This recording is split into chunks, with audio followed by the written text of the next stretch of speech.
There may only be one basketball, but the Brooklyn Nets big three knows what to do with it, which was on display in a win over the Clippers. For more, I'm here now with our Ben Pickman and the fantasy exec Corey Parson. And guys, those three have seemingly figured it out. Durant is efficient, doesn't even need the basketball to get his. James Harden has played more defense and has distributed, leading the league in assists. And Kyrie Irving, who's ridiculously skilled, his default mode is to get buckets. So, have the Nets, the big three, officially put the NBA on notice with that win over the Clippers, Corey? No, I would say they have not. The Nets still have issues defensively. If you take teams like the Clippers and the Lakers, it's a standard bearers. Both of those two teams are top five in the NBA and the points allowed. When you look at the Brooklyn Nets, they're in the bottom three, only teams versus Sacramento Kings and the Washington Wizards. And then yesterday, don't get me wrong, that was their most impressive victory of the season. But they were playing a Clipper team that was playing their fifth straight road game.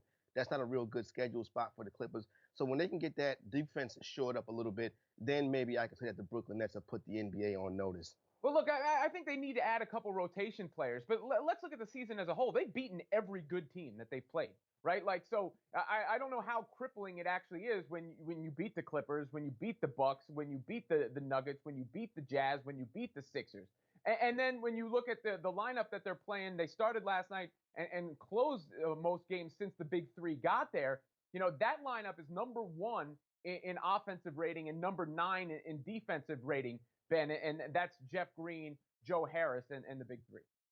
Exactly. And when you look at that lineup in particular, the Nets are actually 8 points better using that lineup than if you swap DeAndre Jordan in for Jeff Green since the James Harden trade. And so it will be interesting to see as the season progresses if Sean Marks and the rest of the Nets front office actually goes after more wing defenders or potential swing players, stretch fours of sorts, than a true starting center like Andre Drummond, for instance. But I think you hit the nail on the head also about the schedule. If you look at the Nets, since the James Harden trade, they're 7-3, right? They beat Milwaukee, they beat Atlanta, they beat Miami twice, they beat the Clippers. And if you look at their losses in particular, they probably should have beat the Cavs on their first loss, and they probably should have beat the Wizards, and they just fouled in those final few seconds. So they're, a couple seconds away from being 9-1 since the James Harden trade. And yes, some of those games have been without Kyrie Irving, some have been without James Harden, but that's still pretty impressive. And I do think, the idea that they're going to play small more with Jeff Green is really encouraging. I think it is a sign of things to come, and I think it's a strength of this team going forward. I saw you shaking your head, Corey.